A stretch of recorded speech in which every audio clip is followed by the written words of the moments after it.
Welcome to Journey into an Unknown World. For those of you who've been following me, you already know that I tend to take something that's in the news and put a little metaphysical twist on it, or a reality twist if you like. And since I've been doing a lot of research and work over the years, and when I say years, I'm talking 40 years at least or more, once I'd studied psychology and psychiatry, I became very interested in what makes us tick. And as a result, I investigated the DNA and the RNA. And I have a video out that is about me and my perceptions of war and post-war growth of England, where I saw different stages of evolution in the country.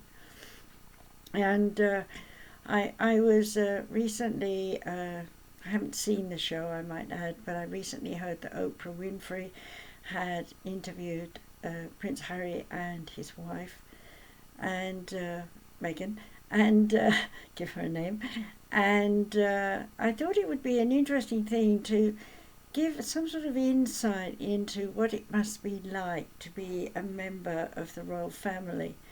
Of course, we've all seen many shows, made by different actors and actresses who've done wonderful parts to bring to life to us the kings and queens of Europe and England and other places like that.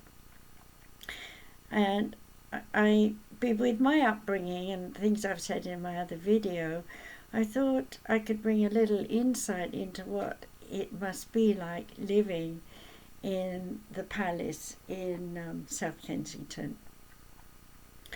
I was born in London during the war, 1942, June the 24th, Midsummer's Day, and I was born to what was once upon the line of royalty, and so I was brought up to think this way: you are nobility.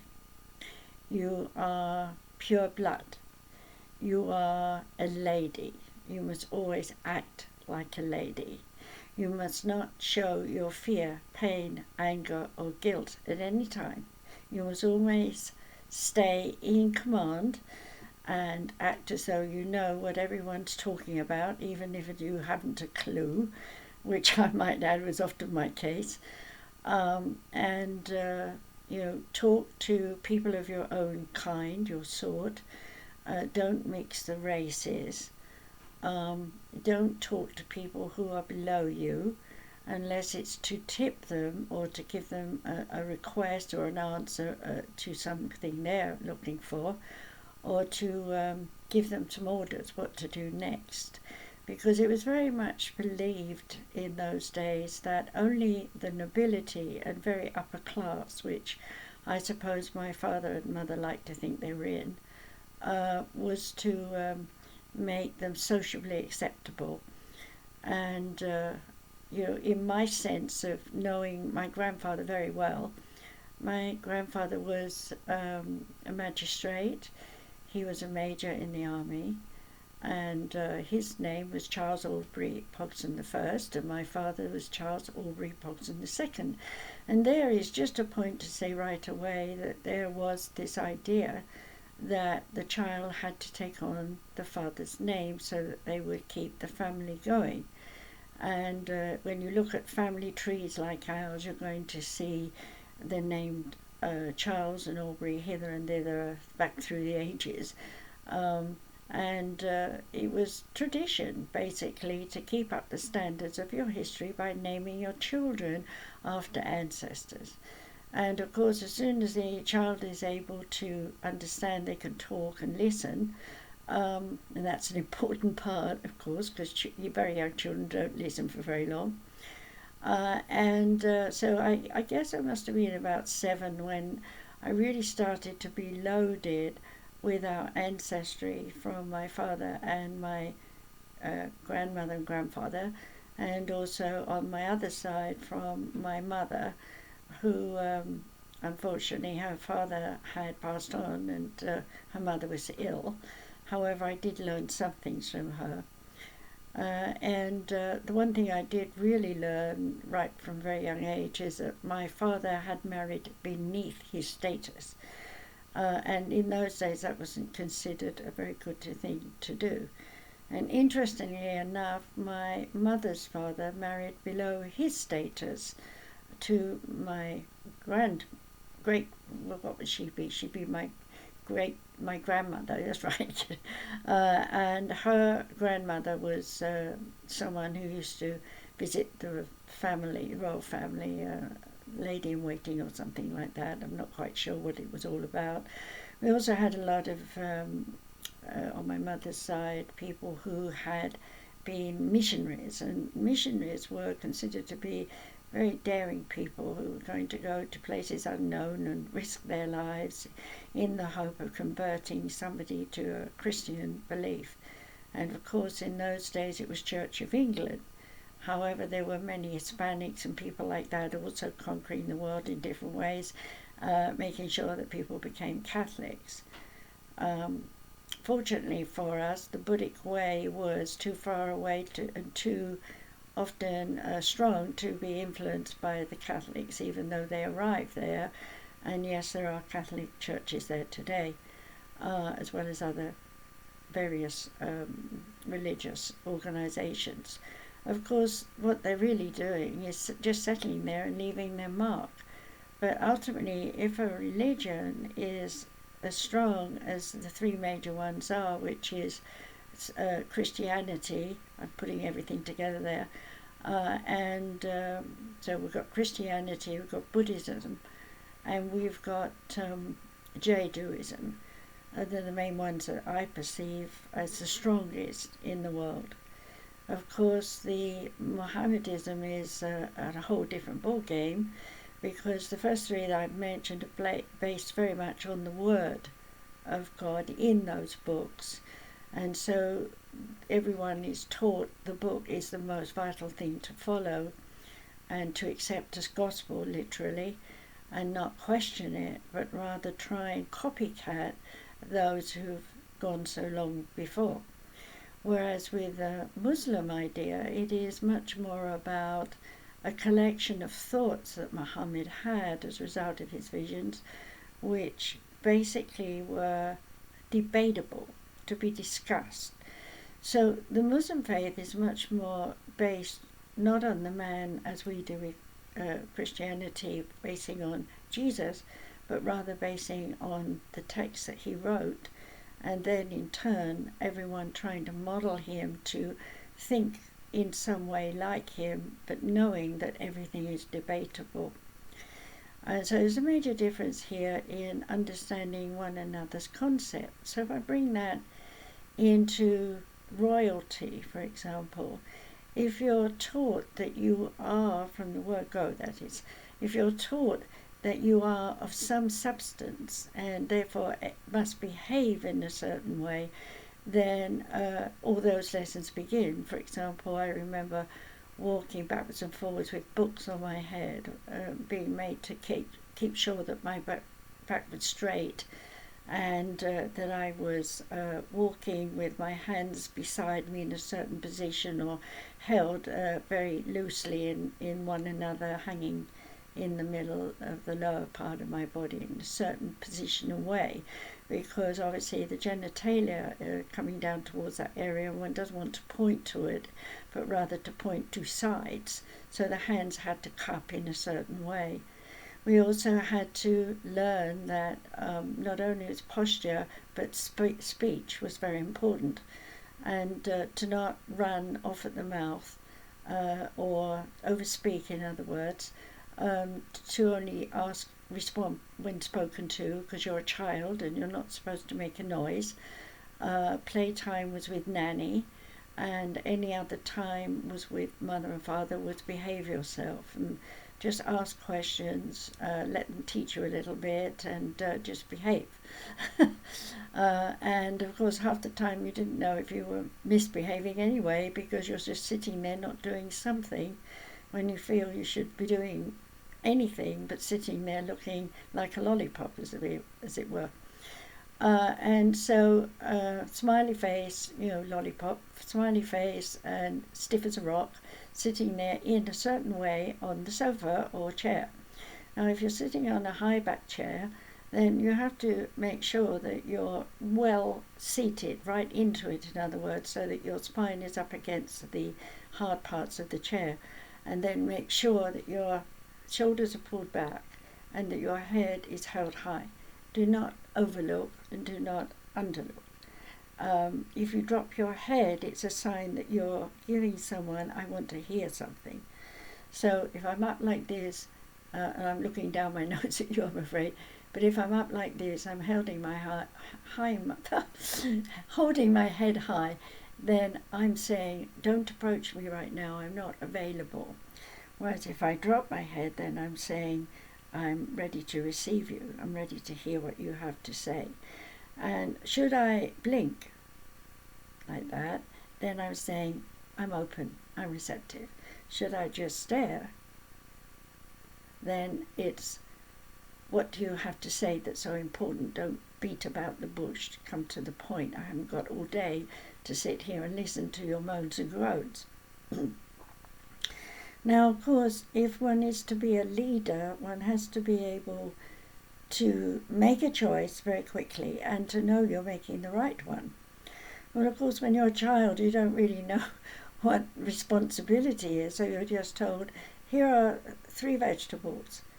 Which one would you choose to go with chicken tonight? Well, I like Brussels sprouts, but perhaps the cauliflower or whatever else is there is better. What do you think? That's a way of getting out of answering the question, but it's also a way of giving back the authority to the person who's asked you the question to go ahead and must be bringing up some of my old history here, to go ahead and give that person back the right to choose for you, them wanting to make their own choice anyway, whether or not you have a good input. But as a child of the house, and if one is talking to a cook, then one is expected to say something that is rather pointy in terms of it shows what you want, but without actually saying it. So here's the cook saying, we have cakes. There's this cake, it's let's say, I'm trying to think of something, a lemon sponge cake, and there was some cream and jam inside, very popular thing in England. And then we might have small cakelets that would be covered in icing and maybe an almond on top, something like that, very plain sponge underneath. Or there might be some cookies, which we call biscuits in England, on a plate, and they're all laid out just so and overlapped one another, so form some sort of pattern design on the plate. And you're taught, like, if you're going to take a biscuit, do not take the bottom one because it'll fall down and it looks a mess. Take the top one, and be very careful how you take it so you don't knock any off the plate. If you're taking a little square cake, then use a fork. Well, there's a special cake fork for that, and it's a little prongy thing, rather like a trident, and you help yourself, you pierce the thing in the middle as much as you can, and then you put it on your plate, and then you return the fork to the tray. Well, it all sounds very good, doesn't it? But it's not easy when you're a child of about 7 holding a plate in one hand, and it's because you don't want to drop it, you want to get it onto the plate as soon as possible, and holding it close, and you're sort of like this, and you're reaching up because you're not that tall yet, and you're so nervous you probably drop it. And then after you've looked at those two, maybe you really got your eye on the sponge cake, but nobody's cut a piece yet, and so you're waiting to be invited, and so you look ominously at the cake, hoping, with childlike eyes, and suddenly somebody notices you, and you feel like you waited forever for them to notice you, and then they're cutting you a slice, and then you're told, sit still, don't move, be careful of the cream, watch the jam, don't dribble it on your dress, sit upright, hold the plate closer, don't use your fork this way, use it that way, use your fingers, whatever it is, but don't lick them, whatever you do. We'll give you a serviette. It wasn't a napkin, it was a serviette, it's a French word. and behave yourself. And then when food is done, you have to ask, may I leave the room? May I get down from the table? Or something like that. And even though, Mother today will say, of course you can, usually in those days it was more about, well, just sit there a minute and let your food go down. Wait. Which was a very wise thing, actually, because I actually have a nephew who did not sit and wait for his food to settle, and who unfortunately regurgitated and passed out on the football field while running, and everyone was treating him for a heart attack and not for a blockage, and so I'm afraid we lost him. Very sad for my sister and very sad for us all. We missed him terribly. But, these are things people don't think about. You see, in the old traditions, behavior was very important because people knew in those days that you could easily regurgitate and die over your vomit. Okay, so and also it would be highly embarrassing if you get up from the table and you burp and up comes something, and you're there in front of everyone looking terrible and forlorn and worried and sick and anything else everybody wants to see, when all that's happened is you've overeaten, been a bit of a pig, eaten 3 cakes instead of 1. So table behavior is very important, and of course it didn't happen for me, but what my grandmother told me very clearly was that her mother, who I might add I only met once, and who was an awful woman, she was so snobbish and so upper class. She sat there with her brolly and her hands on a brolly like this, that's what they called umbrellas in those days, and was talking to her daughter, my grandma, and so she would be my great-grandma, and I came running in. I was probably 5 or something like that, but very psychic, very aware, I might add. And I ran in and I saw this woman, and her aura was terrible. It was all red and rusty reds and green, yucky green, and a little bit of light here and there, but it wasn't really much. And I remember I was astounded, and I looked at her and I knew she was probably the most negative person I would ever meet. And sure enough, as she saw me, she immediately said, stop, like that. I stopped in my walk, and then she said words to the effect that children should be seen and not heard, which I had never heard before, and trying to understand what she meant, because I could definitely be seen and could definitely be heard. I'd just run up the hall. But that was the first time I heard that, and after that had happened, she turned to her daughter, my grandma, and she said, don't you teach this child any manners. She'll never be a lady. She hasn't got the makings of a lady anyway, words to that effect.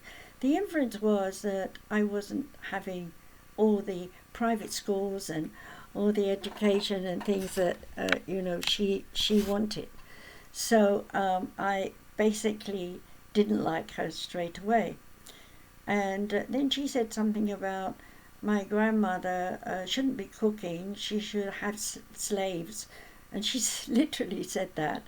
And I thought, as a child who's 5, what do you think? I was obviously in school, and I had heard some lessons about, nasty men and women and so on. And so I had some inkling about what she was talking about. And then my grandma just looked straight at her mother, and I noticed a sort of dagger's look, and she just said, I enjoy peeling the potatoes. And it was at that point I realized she had, unlike my mother who would peel them with a peel knife, and then put boiled potatoes on to cook, plain food in those days. And then I saw her, she was actually got the potatoes, boiled them, and was now with them sort of hot handing, was peeling the skin off. And I said to her, well, why are you doing that? Mummy doesn't do it like that, kind of thing. And then she said, it has to look right on the plate. Well, after this woman had gone, that I didn't like, we all had to go wash up and get cleaned and change dresses and come for dinner in the dining room. And I might add, this was not a big place. This was an apartment in a posh part of Hove on the coast, and it had about 3 bedrooms, an office, a dining area, a kitchen area, and a toilet upstairs and downstairs. That was about the size of it, an apartment. But in those days, not many people could afford that kind of place. I know my parents, their apartment was tiny compared with this one, so it all had big rooms. So anyway, we come to dine, and there's no servants, of course, and so Granny is going to be waitress, as it were. And I remember something about a joke about that and fun. Anyway, she dishes up 2 of these peeled potatoes, which are about, and of course I'm a child, so I don't want too much, but they're about the size of a chestnut, and with it was a dessert spoonful of peas, and some thin slices of some meat, chicken or something like that. It was white, I remember it was white. And so I didn't really question it, but when she put the plate in front of Grandpa and then her own, they were exactly the same size as mine. So when I went home to my parents, I talked about this because it fascinated me that I always got a small dinner and Mummy and Daddy got a bigger dinner. So my mother taught me about how in the olden days, when the families had money, we used to eat in small dishes and small plates so that it looked more because of the war. And I thought, well, that sounds interesting. Sounded like a good idea. So I accepted it. Well, the years went by, I got to be older and started to watch things on TV. And I used to see these period pieces where people would serve up these meals with hardly anything on the plate. Like 2 spoonfuls, of just like I'd had as a child. And it clicked. I suddenly realized that that's how they used to eat, because I also learned there were 7 or 8 courses to a meal. And if you think about a small amount, say that big, on a big dining plate that big, it looks lost. But when you think you're going to have 11 plates of something around this size, that's a lot of food in your belly. So I can see why that. And then also, you often see in these period pieces, in the scenes where they're doing eating, that nobody ever finishes the meal. And I would surmise that partly that was what was happening, because people couldn't eat that much. Because remember, the women were wearing corsets, and their waists were pulled right in when they were young ones, sort of marrying age, were 18-inch, 19-inch waists. Today, our children are that big around the waist. It's like bigger in some cases. So everything had to be really controlled. Now, keeping up appearances was all about who you knew. And I have to say, of course, for me, living in southwest of London, in the supposedly better area, which isn't today, I might add, but it was where the middle class to upper class were living, and I would say we were really upper class living like middle class, because Dad didn't have a proper job. As far as he was concerned, he was in shipping, and he was a clerk for a while, because when the men came back from the war, the law government said that every man who has returned will return to the work and to the company he worked for. Now, when my father left, he was already a clerk, a young man, and in a good position. And when he came back, he had to be a tea boy. Can you imagine that? Going around with the donuts and the little cakes and tea when there was a break time, or coffee in the morning, I believe. Anyway, that was the tradition working in offices. There was always a tea and coffee break.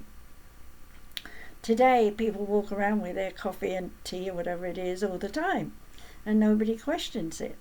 But back in those days, it would have been dreadful to be seen nursing your cup all day. It would have been considered crude, even possibly rude, because you're supping in front of someone who's not. Because the idea is if we sup together, then we share together and we can possibly bond together, at least listen to one another. So one of the upper class traits was to learn to listen.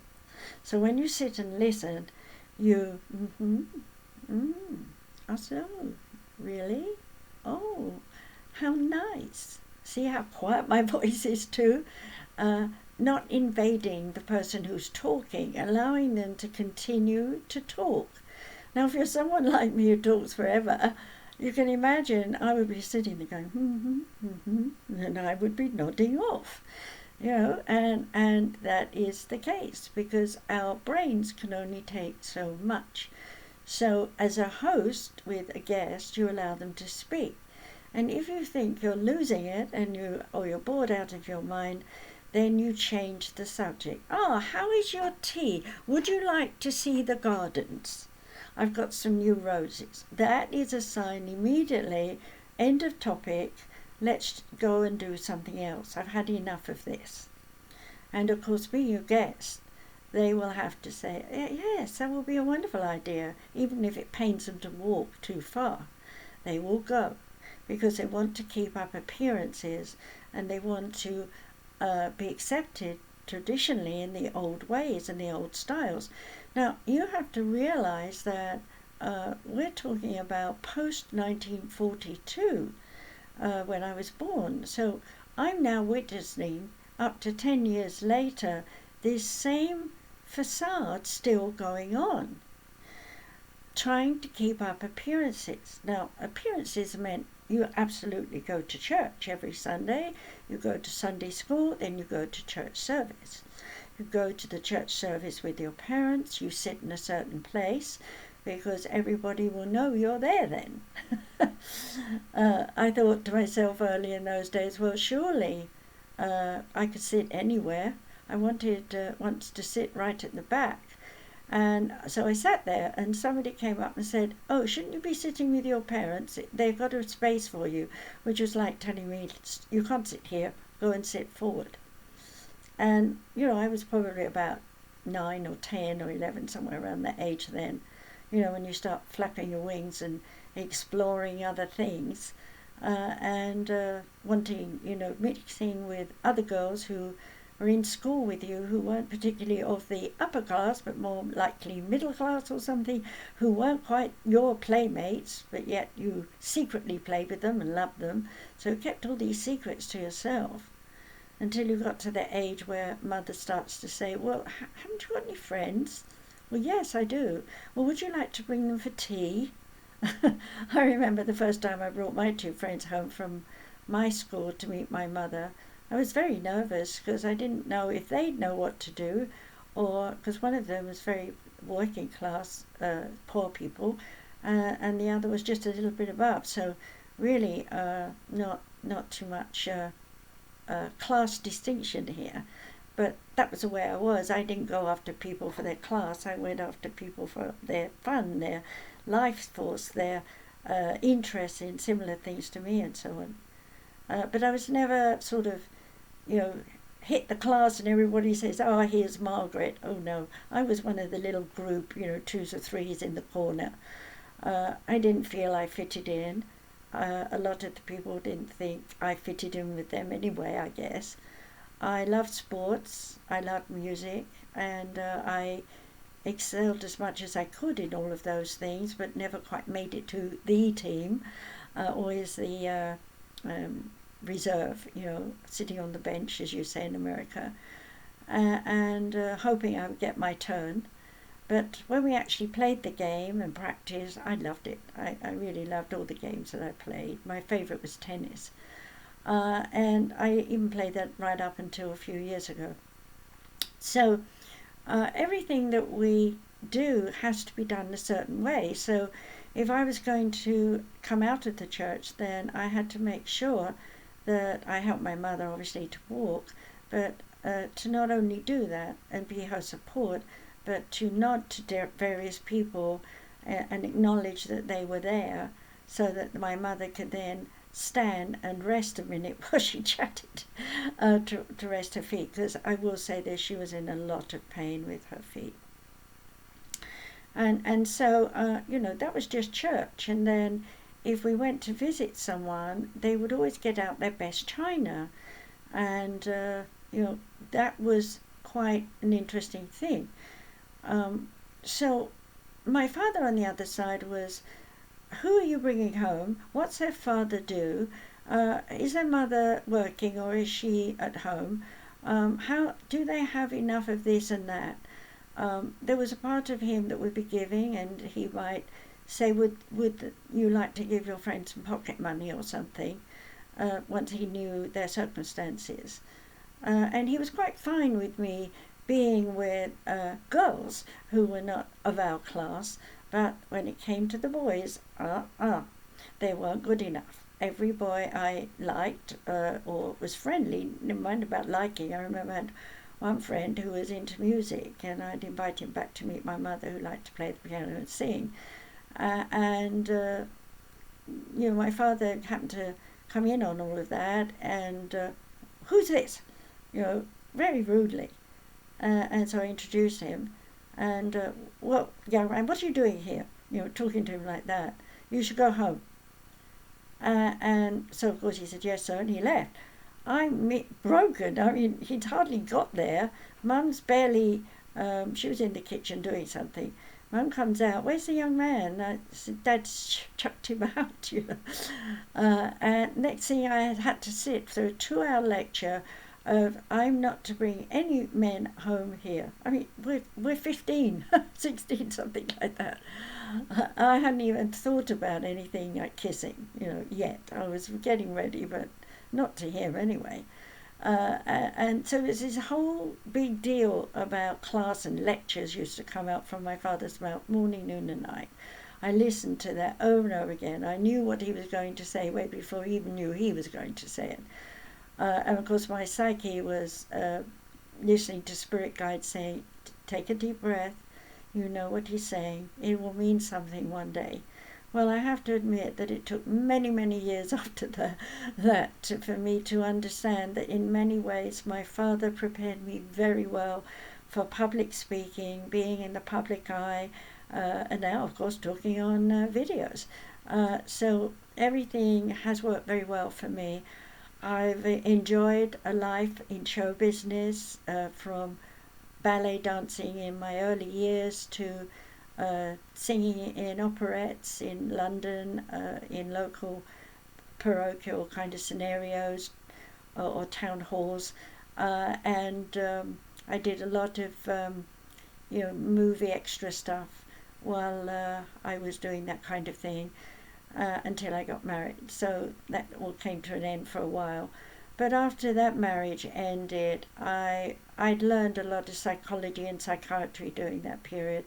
And I'm very grateful to my husband at that time, who opened up that door to me. But there was a lot of abuse, and I'm sure I contributed in some way in defense of myself. But you're young, you don't know what you're doing, and you're floundering around, and you're trying to be this upright citizen. And I married a husband, as I said, who was from the East End of London, below my status, who was very well educated and is a brilliant man, and still admire him today, and realised that there was a tremendous insecurity about me being born the way I was, and yet it was what he wanted, to climb up the social ladder, and indeed he did succeed in doing that.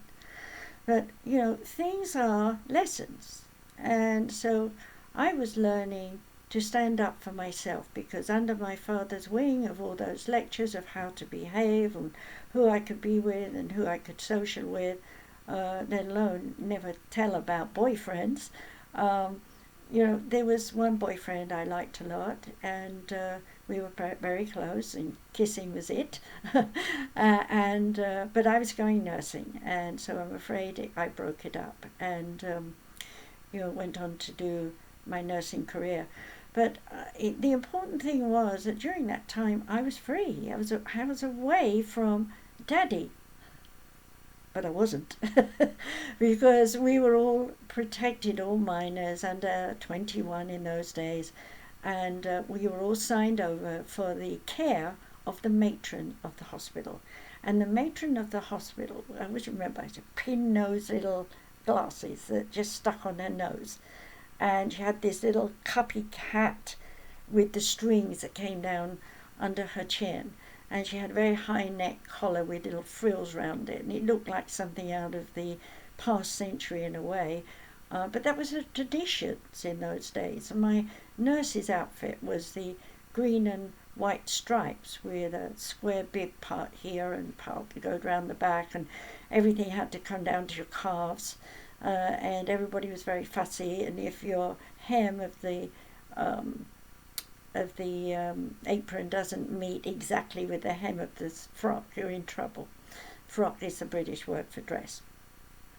And so basically, I was in heaven. I was nursing. I was doing what I'd lived to do, having spent 2 years working weekends in a place called Home and Hospital for the Incurables, and that was a real eye-opener. I wrote about that in my book, My Journey into the Oneness. And grew a lot through those 2 years. And of course I was doing extra school years, so I was doing anatomy and physiology, had all that before I even got into nursing. So I was one of the more educated students of nursing. And I wrote more about that in my book, as I said earlier, on my life story. So I'm not talking about that here. I'm staying on track with the social structures of things that I grew up with. Now, little did I know that this act like a lady as though I'm living in the 1800s was going to set me in good stead for people who were going to literally walk into my life. I first met Princess Margaret. I was modelling and in a movie, and some friends had taken me naively, I didn't know where I was going, into a sort of sunken bar down below somewhere in South Kensington. And we were all sitting and dancing around. There were men and women dressed up as men with suits on, and men dressed up with frilly themed shirts on, which wasn't done in those days. And I thought, oh my God, I'm in a gay place. Didn't have the word gay in those days, so it was more, what was the word, I've forgotten, lesbians and whatever, and I didn't know anything about that. I had been so sheltered. I didn't even, as I said, I'd had a few kisses, that was about it, and a little bit of intimacy, but I didn't really know that until I got married to my husband. Well, while I was getting through that marriage, I was doing this modelling and doing bits in plays and things.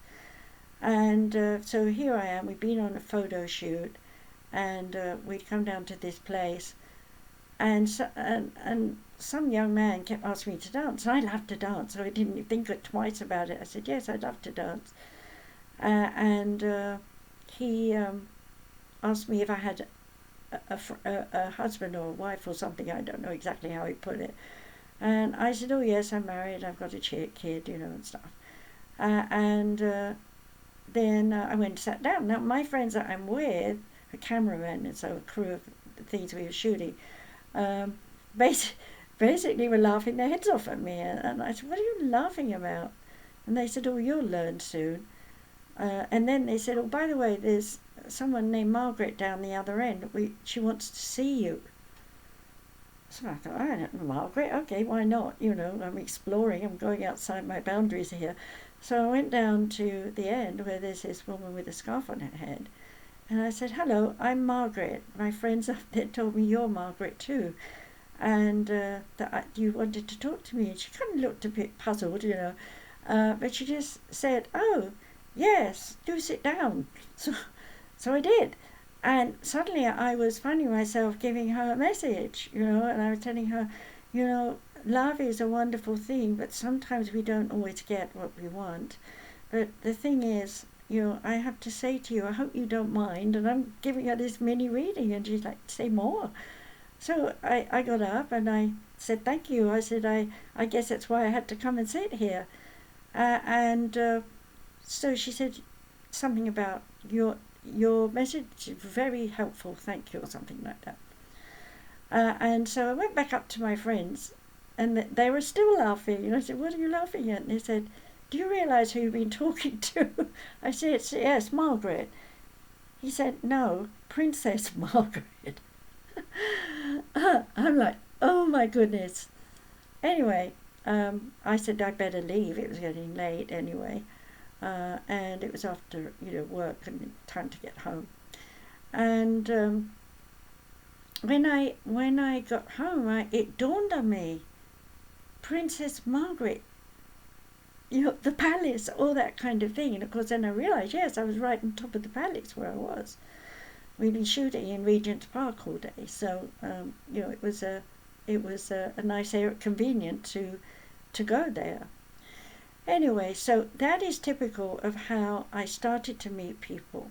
Another time I was doing Mind, Body and Spirit, and I was quite well known by then in England, and a friend came up to me and said, I have a gentleman who wants to meet you. He said, but I have to say, you'll swear you will never say anything about who this person is. And I said, wow, you're full of mystery. What's this all about? He said, he needs you. And I've told him about you. And so I came to the festival to see if you would come with me. Will you? Okay, where is it? Well, we get a taxi. It's not far. Blah, blah, blah. So I trust him. And he was a massage therapist. So I knew him. And we had a kind of connection. And not physical, just, deep sort of awareness spiritually. And so we arrived at this place, and I went in, and then I was introduced to the Shah of Iran. And he asked me for a reading, which I gave him. And then he asked me about how I saw his future. And I then told him, I didn't know anything about Iran or anything actually, really. I was very naive in terms of what was going on in the world in those days. We didn't have a lot of television the way Americans do. So I attuned to him, and I said, your heart is in a very bad state. You need help. Are you going to France? And he said, yes, I'm leaving after we finished. And I wanted to know what you saw. And he said, you have convinced me very well that you are truly very, very gifted. And I said, well, thank you. And then I said to him, are you having a surgery? And he said, I am. And I didn't say the next part because I knew that he hadn't long. And he said, I don't have long, do I? And I looked at him and I smiled, and he said, I see it in your eyes. Thank you. He was such a gentleman, so upright, so good looking, very handsome for his age, and I was deeply impressed. And he left us, went in a black car, and off he gone, and we walked across the park and lay down on the grass and chatted a bit and got a bit closer, and it was the point of a kiss. And then suddenly I saw a past life in which we were together in. And the reason I'm mentioning it here is I want you to understand that all these people that come and go in our lives are people we've known in past lives. And we have these deep moments, whatever they may be, of just knowing I know you and sharing whatever it is we share, and then going our separate ways. And of course sometimes we never forget that person because we just feel we've known them for so long. Okay, now I was not with the king. I wasn't with him for more than 3/4 of an hour, but it felt like a lifetime. There have been other people, like a long time ago, by chance, Shirley Bassey was rehearsing on the 7th floor at associative rediffusion. I was working there, having given up nursing, and I was on the 7th floor and in the toilet, and so was she, crying. And there was another opportunity where I was able to give her a very short message from Spirit. Not to worry, I said, everything will turn out all right because you have the voice and you will do well. Now, I didn't recognize her. She wasn't made up. She had her hair up in a funny sort of style, and she was wearing just everyday clothes.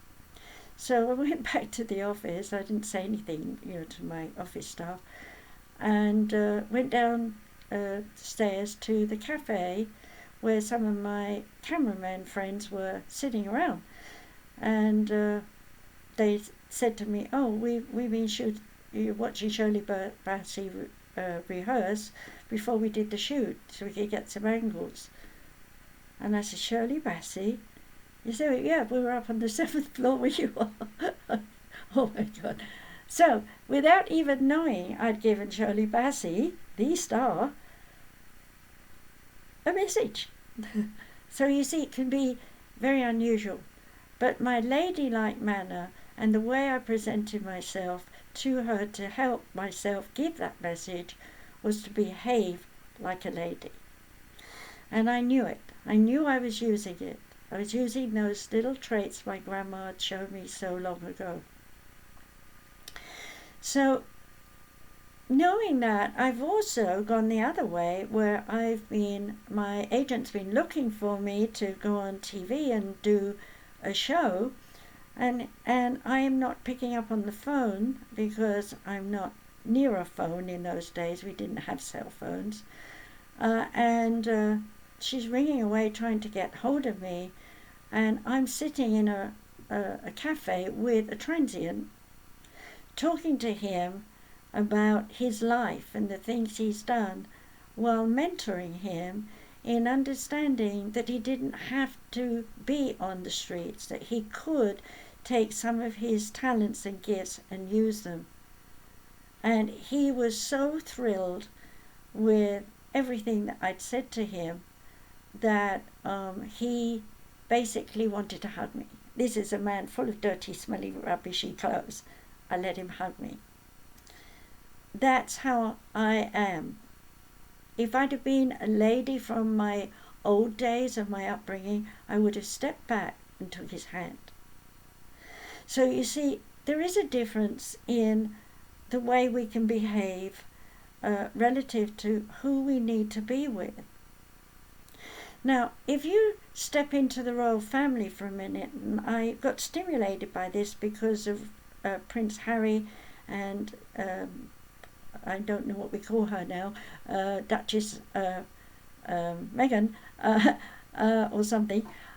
Sorry, haven't paid too much attention to titles because in my upbringing, titles don't mean anything. I have 2 family crests. I have one on my mother's side and I have one on my father's side.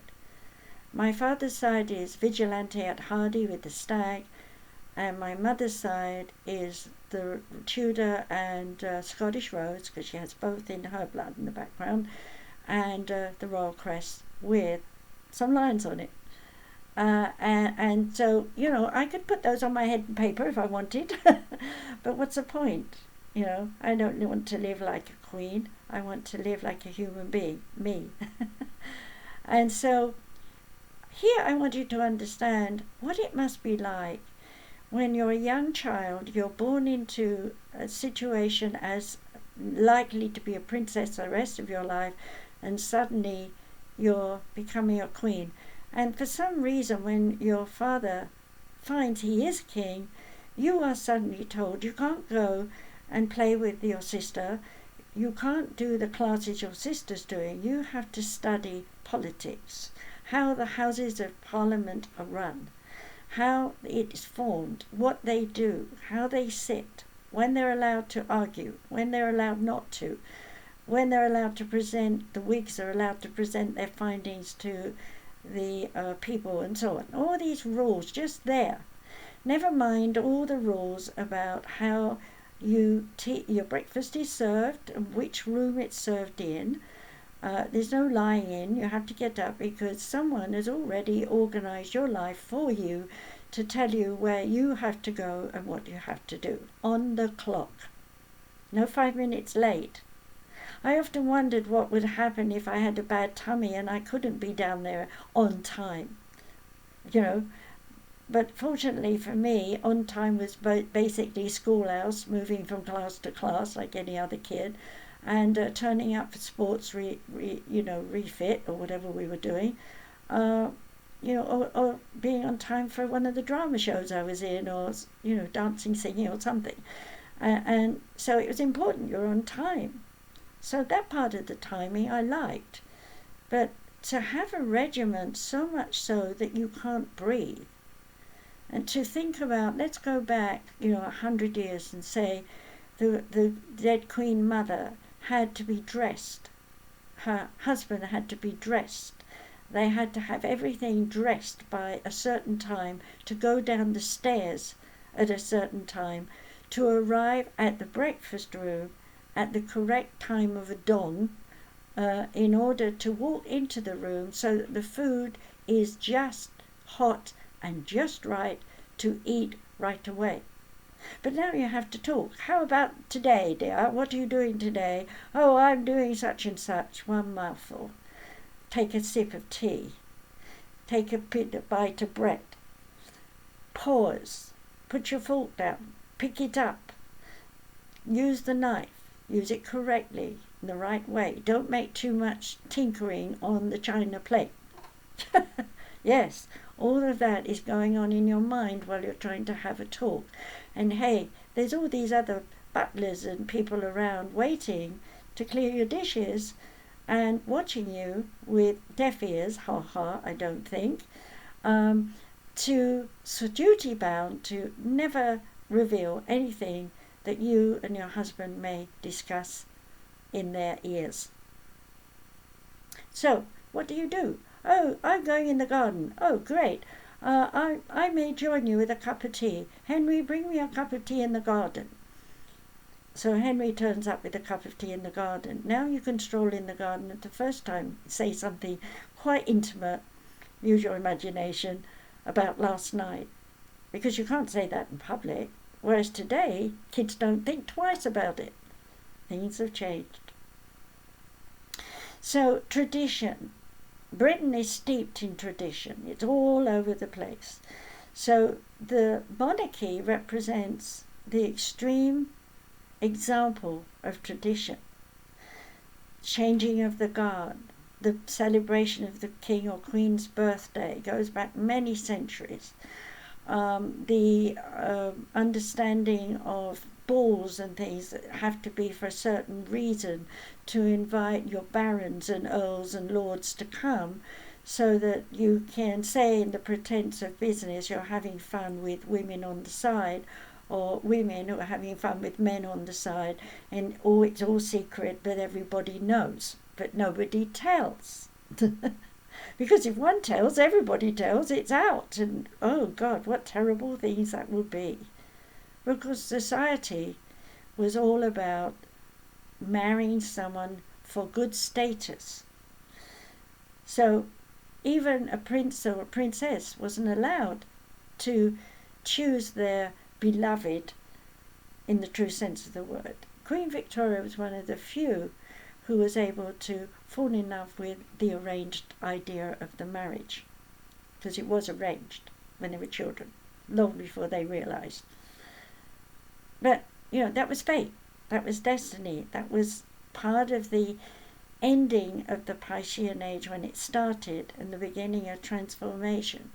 And through her reign of 60 years, there were many, many changes that occurred in the country that is England, and its siblings of the, she had many children. All the siblings were married off to princes and princesses in another country, making every European country, including Russia, united. And as we all know, the Russians killed the king and queen and children, and so she lost a child that day. And we've seen the downfall of the entire empire that her body built by having so many children. But in reality, England has had its ups and downs throughout the ages of conquerors and then recoverers, in other words, winning the battle back and so on. And throughout it all, the tradition of upper lip, don't tell anybody anything, behave yourself, let everybody know everything is in order, even if it's all crumbling under your feet. Don't admit failure, don't admit success. Always stay neutral. That way, if the worst happens, you can stay positive. And if the positive happens, hey, you can be a bit negative just to pull it back down to ground so that people don't run off and lose themselves in the joy of success. Yes, so a lot of traditions too were to do with money. Money had to be invested, not held in the bank all the time, but put into companies so that we could say we're wealthy, not just in money in the bank, but in ownership of property. Being an owner of property and land was very important for the upper class and the royalties.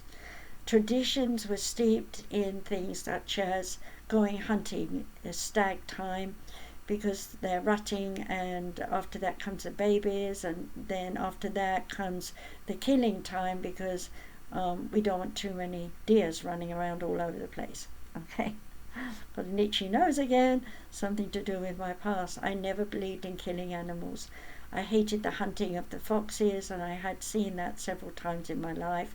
When I was nursing, they would go across the fields throwing their little trumpet, I don't know what it's called, and all the hounds yapping away, and everybody looking like they have a wonderful time. And the amazing thing was, this one I'm particularly remembering, the fox was going backwards and forwards across the field, running in and out of the bushes, and could have run away many times, trying to throw the animals off. So the dogs were actually getting dizzy, running backwards to the hedges. But actually, I'm happy to say the fox got away, they lost it. So that was a wise fox. And it taught me a lesson watching that you don't go where people expect you to go. Do what you want to do and do it in unexpected ways. And that became a motto of mine for a while. And I have to admit that my psychic self knew that there was a reason I was thinking that, because spirit guides put thoughts in my head. And sure enough, as my life has unfolded over the years as a medium, I always had to find my own way. Because time after time, in various circumstances, for different reasons, many so ridiculous you'd laugh today, but where people would say, you can't come here, you're a sinner, you're evil, you're a witch, you're a sorceress, it went on and on. People walking around with banners outside psychic fairs saying that we're calling upon the devil, and we're cursing the whole city, so people should rise up and pray real hard. It was just so silly, such silly stuff. But it was upsetting when you're trying to help people who genuinely want to be helped, and who wanted to come but were afraid to come because they thought they'd be set upon by these people who were walking backwards and forwards holding these placards. Yes, I went to all of them. I never let any one of them drive me away. And I'm fortunate enough to say that I was always able to give lots of messages on every occasion. Somehow my spirit guides always found a way. And I remember one way was in a church hall, and all the people were going into the church and then through the back of the church sanctuary into the church hall. So that's how they got in. I thought that was really unique of someone to think that one up. So, the fair went on and everybody got their messages. But I have to say here that in performing as a lady, one has to let your hair down. And my way was to dance. I loved to dance. I did ballroom dancing, ballet dancing, Highland dancing, Irish dancing, you name it, dancing, I had a go. Even Latin America when I came over. I can't say I'm that good or anything, but tried it, Anything that would let my body move. Now, bearing in mind I was taught I had to sit upright, walk straight, turn my shoulders like so.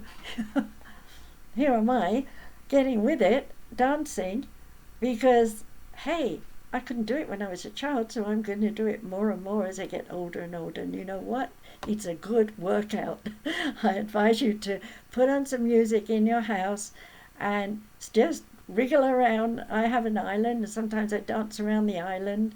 And, you know, there's this other thing. Who's watching me? You see, when you're told everybody's got their eyes on you because you're the upper class, you're the leader, they're looking for you to give the next direction, you know, really, I don't want to lead everyone. But being that I'm a teacher now, you know, being a professor for a few years too, you know, you have to stand up and you do have to lead. And, you know, I'll give you an example in Japan. When I first got there, it is about 1990s, I was working for a new company. And so I told everyone to find a partner. Well, you know, being westernized, it's like, look around, someone feels like me, oh, hi, would you be my partner? And we've sorted it and we're sitting down in pairs. What are these Japanese doing? They're walking around, looking, standing there like a statue, waiting for someone to come, and no one is approaching anyone. Even the physicals aren't approaching. Physicals are much more forward and touchy-feel. They will come up to someone and bow, and then stand there beside them without saying, would you be my partner? I found out afterwards. They just assumed it would be okay, but they were waiting for me to tell them that it was okay. And of course, I was new to the Japanese ways in those days, so in this predicament, and in teaching practical work. And so my interpreter very kindly pointed out the Japanese ways after lunch so that I'd know what was going on. So once again, I said to them in the afternoon for the exercises, I said, please approach someone and ask them, would you be my partner, please? Well, a few of the physicals did it, and what did I end up with? Two physicals together, and the intellectuals all standing on the other side of the room looking stupid. It was quite funny, really. But it taught me, hey, I've got a bunch of intellectuals, I've got a bunch of physicals in this room, and this is interesting because now I'm going to mix them up, see what they do. So I deliberately picked up a girl and asked her, come with me, please, and put her over with an intellectual person, and vice versa, and kept moving them backwards and forwards. Unfortunately, it was nearly almost 50-50, which was another lesson at that time. So I basically had them do exercises. And I will say, by the end of that weekend, the intellectuals were more physical, and the physicals were a little bit more intellectual. So what I succeeded in doing was balancing their energies.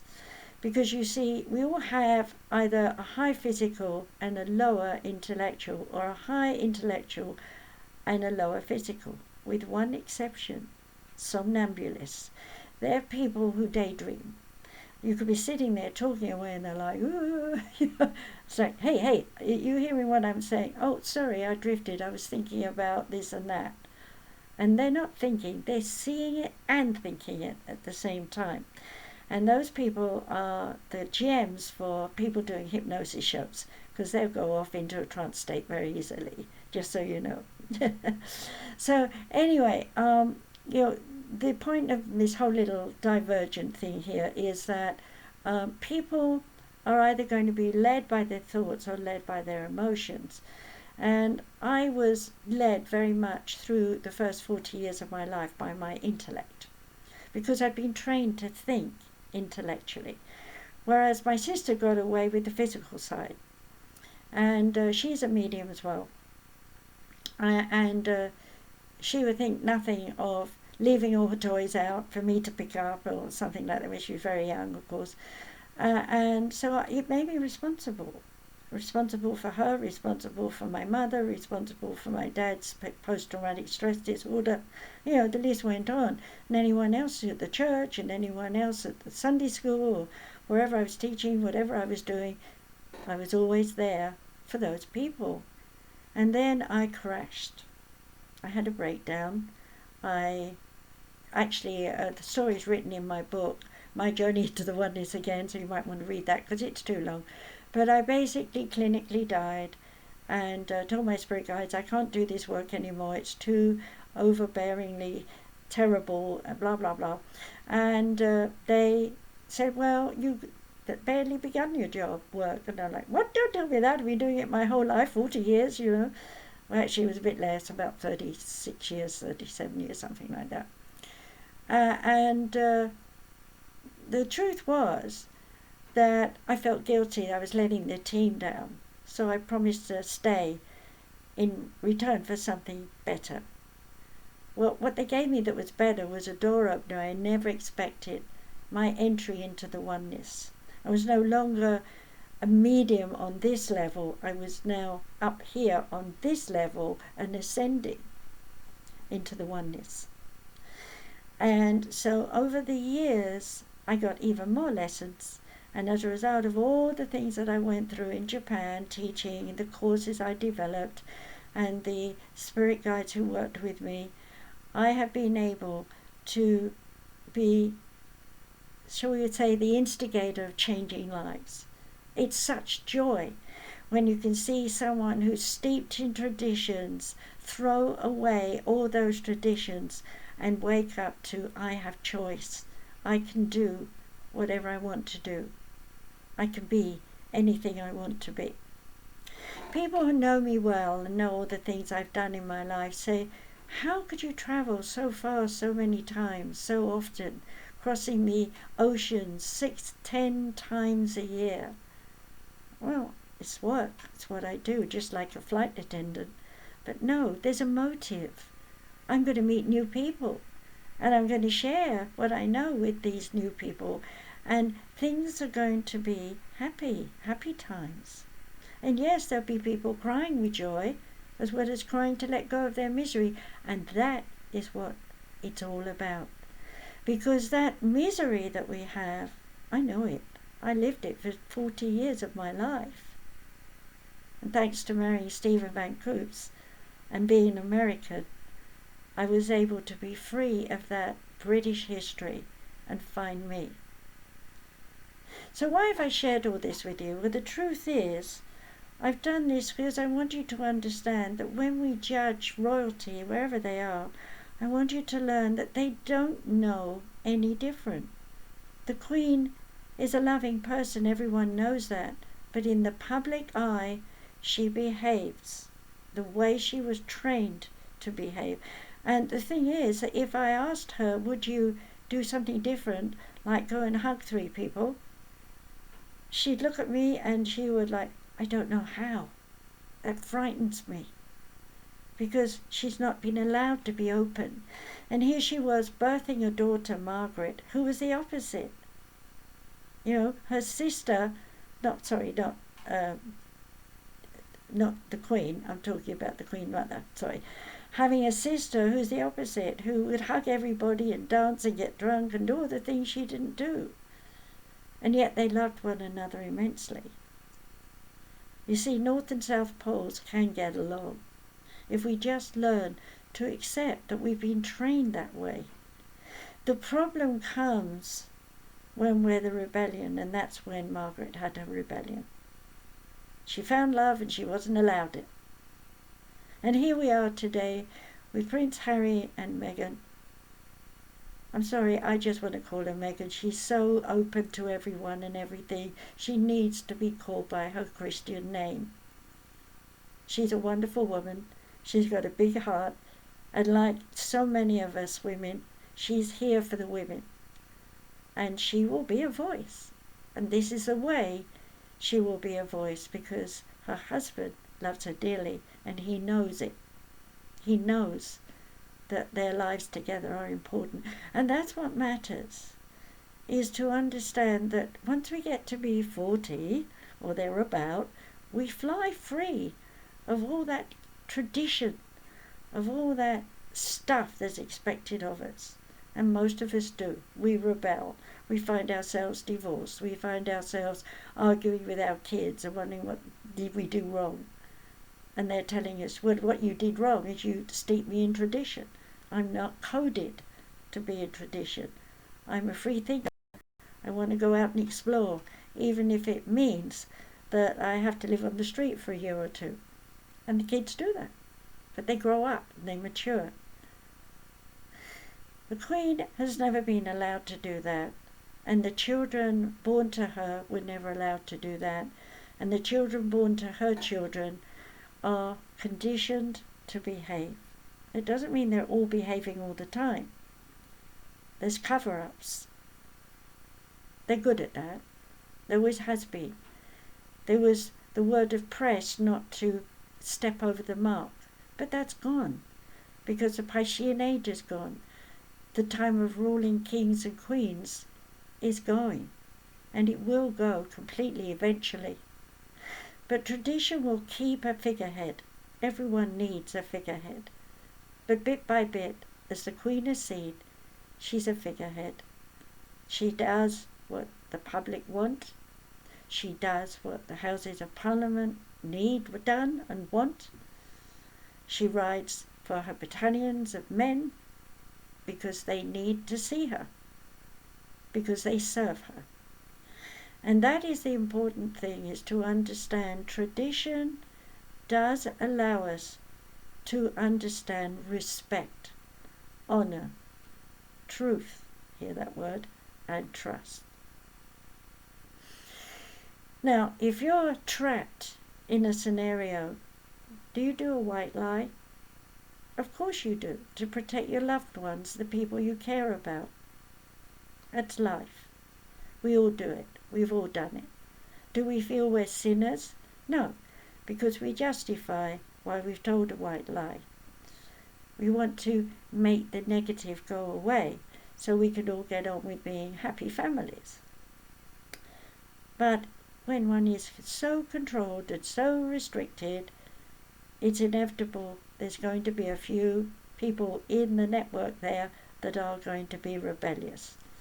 And because we've come out of the Piscean age into the Aquarian age, we are in a new time, newness. Everything has got to be new.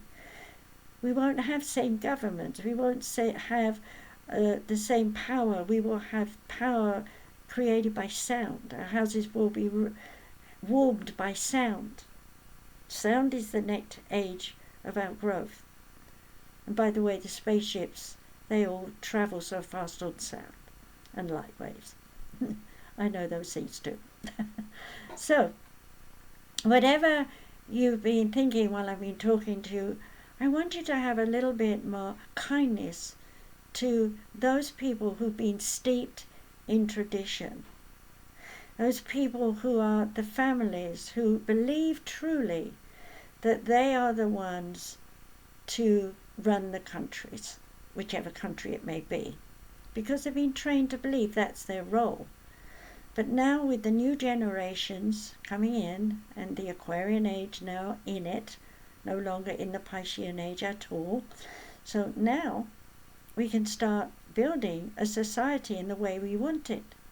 And of course, what I've seen over the years is class distinctions gone out the window. Money has taken over. If you're a nouveau rich, you're in the upper class. Really? What does it matter? I don't mind if you've got $1 billion, $1 trillion, or whether you've got 1 penny. If you need my help, I'll be there for you. And if you'd like to socialize with me, yes, I'll dance with you and I'll talk with you. It's not about class anymore. It's about humanism. It's about allowing yourself to be fully aware of your presence and the effect you have on other people. Yes, we all affect one another because we bump auras. And when my aura bumps into yours, you get a bit of me and I get a bit of you. And hey, suddenly we feel like we know one another. That's friendship. But it's not the deepest friendship you could have, because the real friendship is in your spirit. And the people you really bond with, or the people you really, really argue with, hate even, they're your friends in the spirit world. They're the ones who are entwined with your life to have something you do affect them and something they do affect you and others. So you rally together at a big event. Let's say you all believe that bikes are the best thing to get about with in the future. No more gas is available, by the way, just for the scenario. So everyone's decided they want to have bike being ridden on the freeway. Be making something up. Well, it would take a lot of people to come together with all their bikes, ringing their bells, demonstrating for any country, parliament or government, whatever it is, to see that these people mean business. They want to ride their bikes on the freeway. And why not? There's no cars. We might even get them to clean up the freeways. Who knows, might even end up turning the freeways into conveyor belts. You don't know, do you? But some people coming in now are brilliant scientists who have brilliant ideas. There are other families who are still in tradition, hoarding their money, but that money is going to be needed for those brilliant ideas. And when the money and the brilliant ideas get together, we get progress. Something happens. Without money being invested in the first telephone, you wouldn't be sitting looking at me in your living room on a video or a TV, would you? Okay? So we have to understand that we are all in pockets of status and we all have jobs to do.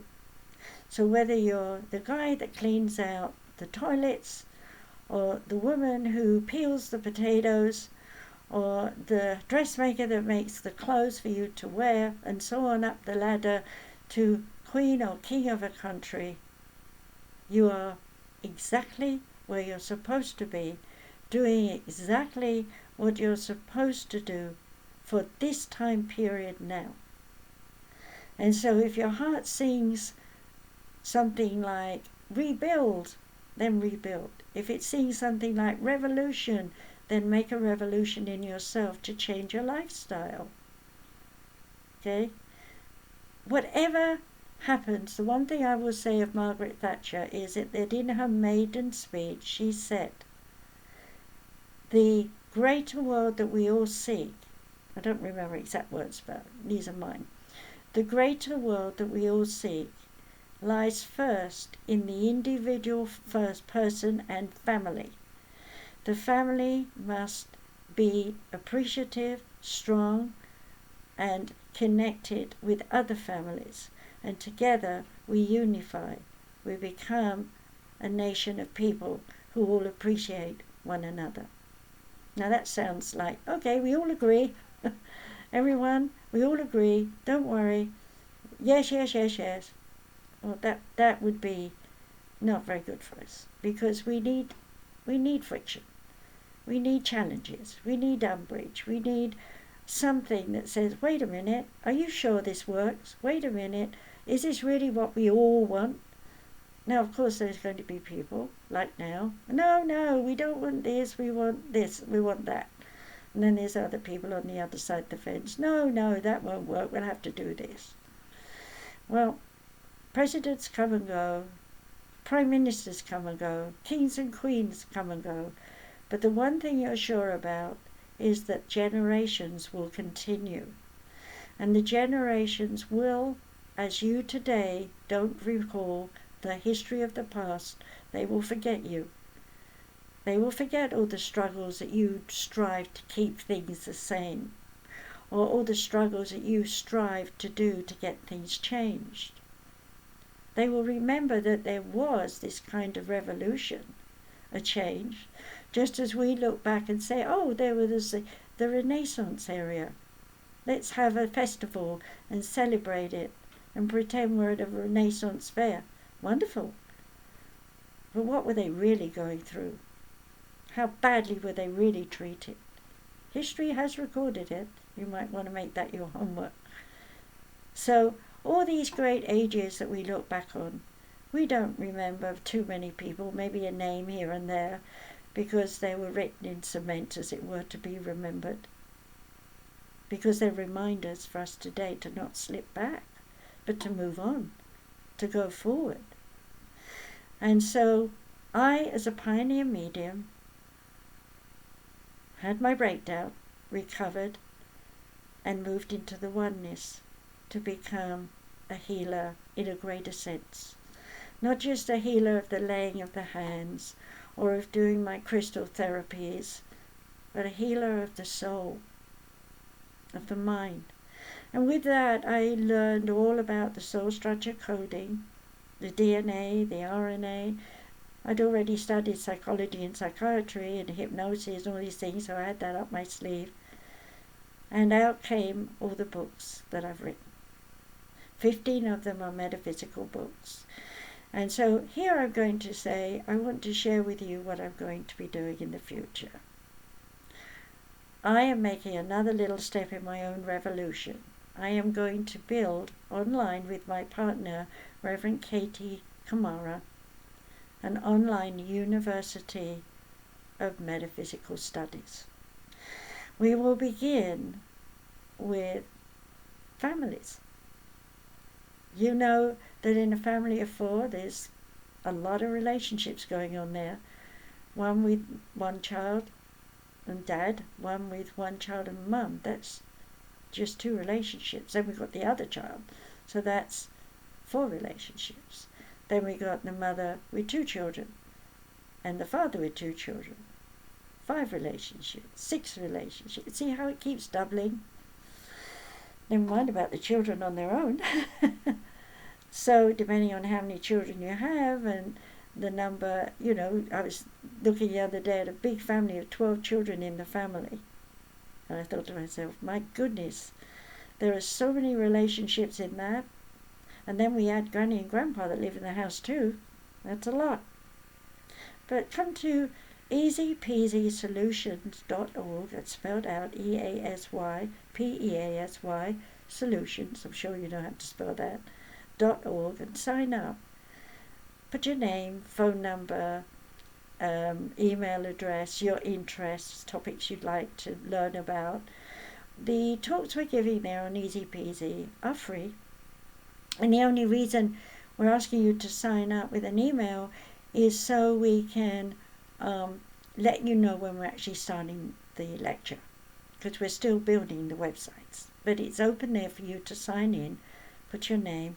And the reason we ask for your phone number is if you decide you want to study with us later, we'll be able to call you and go over the class and courses we're teaching and so on, and find out if it's exactly what you want to do.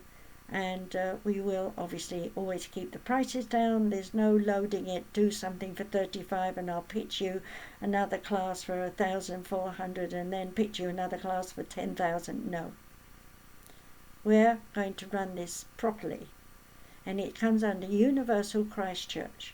That's spelled out. .com is also a website where you can go and see about becoming a coach if you want to study that kind of thing, a counselor, spiritual side of things, of course. And if you ultimately want to do the 2-year course, become a reverend. So we've got these kinds of trainings going on there. On Sumaris Education Center, we will go through all sorts of things. I'm starting off with a hypnosis class there, and we're going to do some talks again, introductory talks, so people know what we're trying to launch in terms of courses. I will say that all my courses have 5 levels, and written exams and practicals. So sometime in the future, when we don't have COVID, I'll be asking you to congregate at a given city where we will do a long weekend, Friday, Saturday and Sunday, of practical on everything that you've learned in theory. Though obviously if you could see me and I tell you to put your hands together and do this, you'll feel a resistance. You can do that now if you like. See, when I first did it, my resistance was there. Then it became here. And now it's here. And you can see the palms of my hands are red. You'll learn how to develop that so that you are seeing the hand chakra. See how white it is. This one is even easier to see. Okay. And so when you do this, you're building your aura up. You can do this just to heal yourself, sitting on your sofa right now what's happening is these two chakras are bouncing off one another, creating a little whirlpool through your aura. And so as you're doing this, you'll get chills. You might get cold a little, or you might get very warm, depending on whether your etheric body is full of negativity or you're just sick and need healing. Depends on whether your mind wants to let go or not. See, now the more I pump, the more I'm chilling. And I know that if I was to do this for a long time, I could make myself even more healthier. Let's say it, put it that way. So people ask me, I'm 78, and they say, how come you look so young? And I say, well, I'm lucky one thing, I have a good gene from my dad, and he lived to be 100, and number two, I work at it. And we all have to work at it. So all that I've been talking about in terms of my ancestry and the upper class, let's come down very briefly to the middle and lower class. Back in those days, the middle class were the white-collar workers, as we called them. They worked in offices, in shops, and places like that where they had to look reasonably smart because they were dealing with the public and they were dealing with businessmen and banks and things like that. These people were educated and they could read very well and have a good conversation and would entertain one another around the piano, and we did that as well in my home. Sing along with Mum playing the piano, and listen to the radio, and dance music would come on, and I'd do some ballet, to entertain Mum and Dad or something, or play cards or rhymes or say things and do things.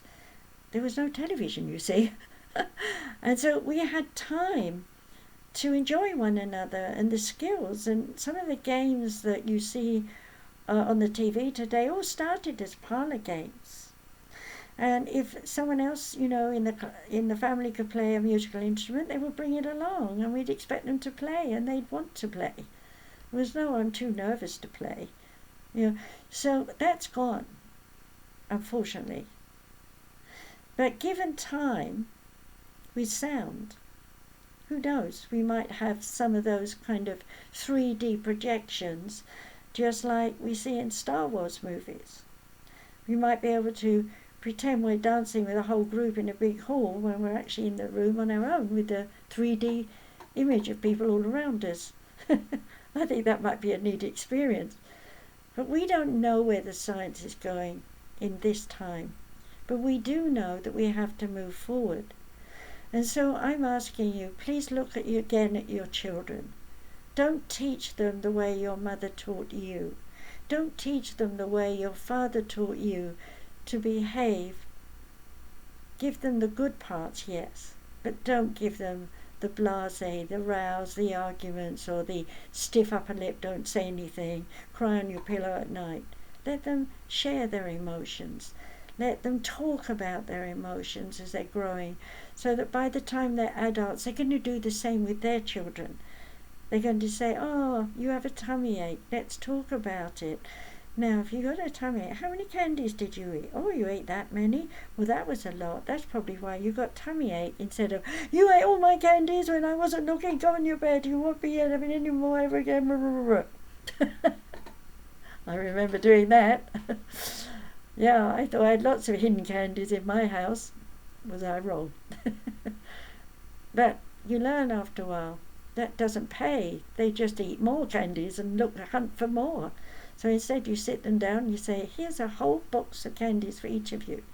You can eat them all up right away.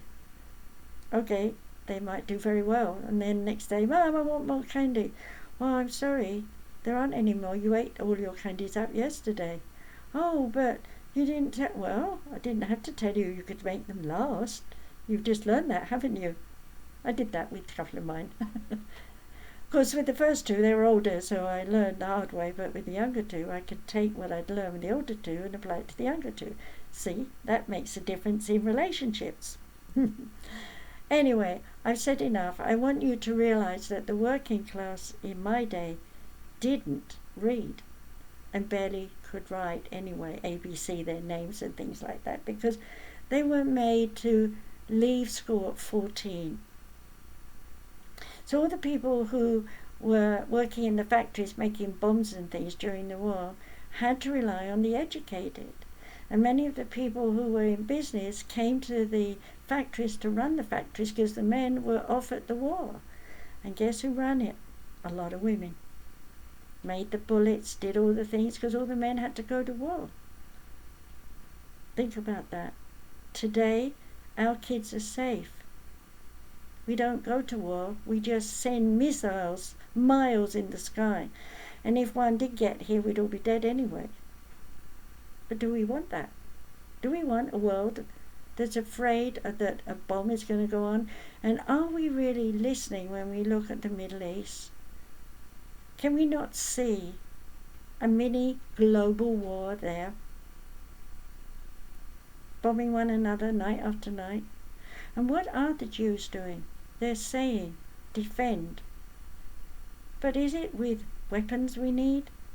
Or should we say, defend the right to be human, to love one another, to intermarry, to have men and women equal? Yeah, they are in Israel, they're all equal. Whereas the Middle East, women are still, they had their heads cut off. They think they've committed adultery. And yet the men can go and F everybody else in town if they want, and nobody says a word.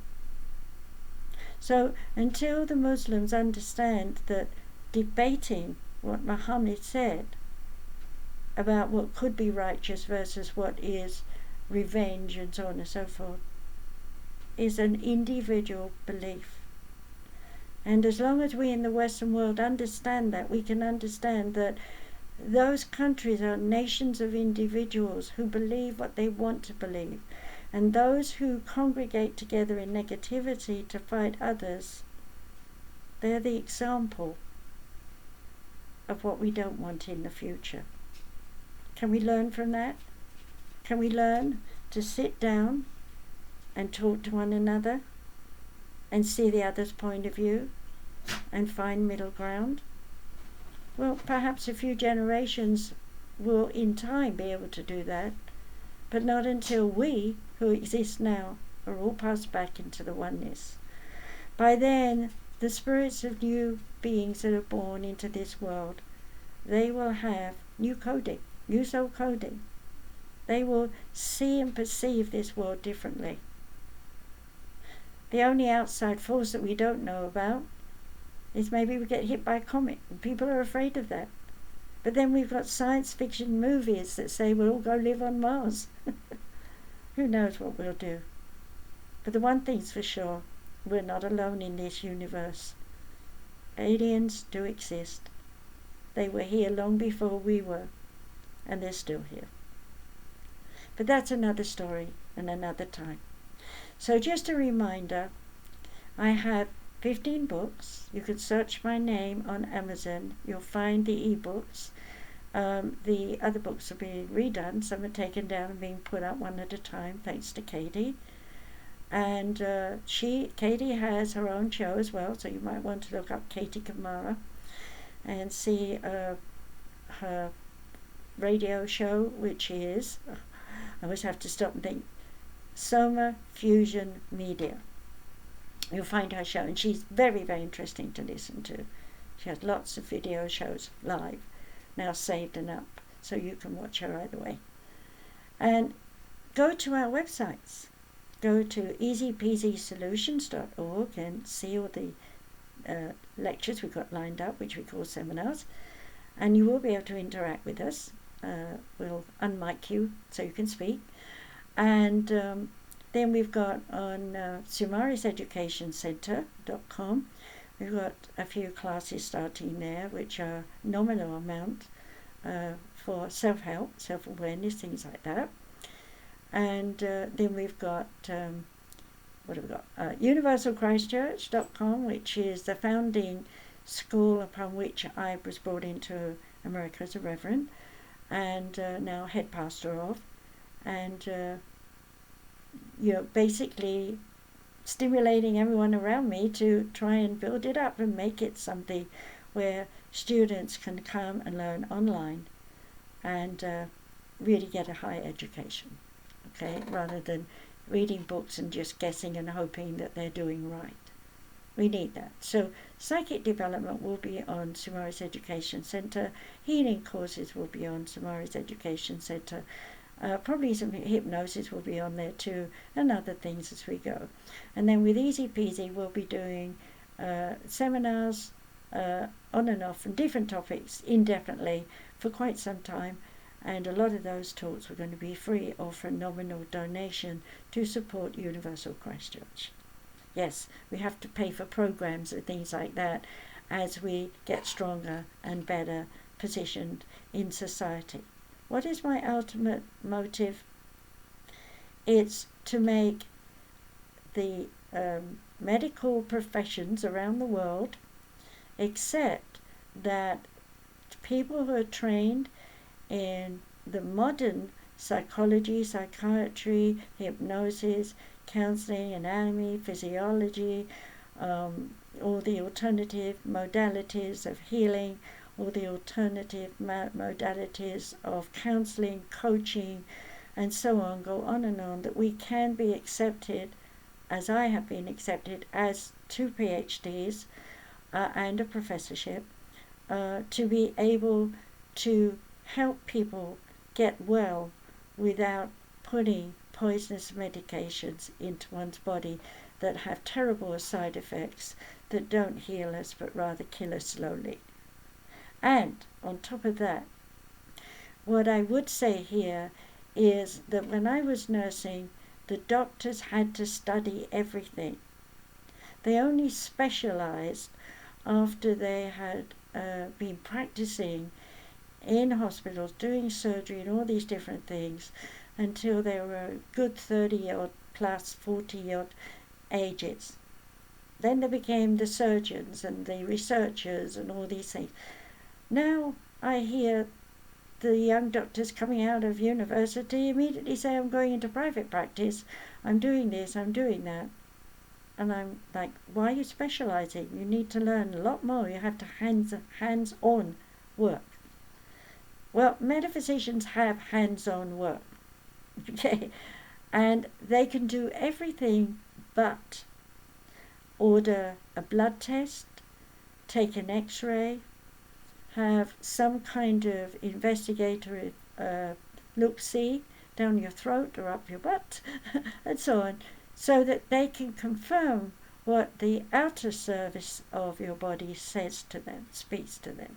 With their psyche, they can confirm by the numbers 100% who you are, what's going on inside you, so that they can then prescribe the natural herb or treatment that you would need when you are sick and ill. Wouldn't you like that? That someone who is that trained can order tests. That's all we ask, tests. So that confirms biochemically and biologically every part of your anatomy. Well, we don't have that right yet. Nobody's recognized us that way yet. But one of the things that I developed and teach my students is psychodermotherapy. By putting your finger on a person, you can take the energy from that person up through your meridian, up to your brain, and then park it in your brain, where your brain will process whatever is wrong with that person in your head as an image. So if I'm searching your body, I will be able to tell you exactly what the cause is, where it started, why it started emotionally and mentally, and how it can be treated. But everyone believes in a medical doctor. Everyone believes they have the magic pill because they're told that when they're children. And everyone believes they have to have something cut out. Well, it's not till someone realizes that's not the case, and someone realizes they make it possible for anyone to get alternative healing and treatments and counseling and so on under Medicare, Medicaid, Social Security, etc., etc. We're outside the box right now. And I hope that through my life, what's left of it, if I get to be 100, that I will be able to stimulate enough people to realize that it's time they changed the laws about us, accepted us, and realize just how much we can help people get well without invasive surgery.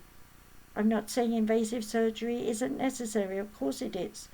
There's lots of time it's needed, but it can also lots of times it can be avoided. So I've gone over time. I was going to be an hour and a half, and here I am, an hour and 40 minutes. I'm sorry I took so long, but I need you to understand just how important the world of metaphysics is going to be in the coming years for the generations to come. We need to prepare that for them. We need to leave them the first step on the ladder towards unification of our species and to understanding that health can be dealt with naturally, and psychologically and emotionally all those issues will eventually wash away, hopefully. So on that note, I want to say thank you for listening to me. And by the way, if you have a question for me, you can also go to askdrmargaret.com and I'll talk to you one-on-one there. Take care. Bye-bye.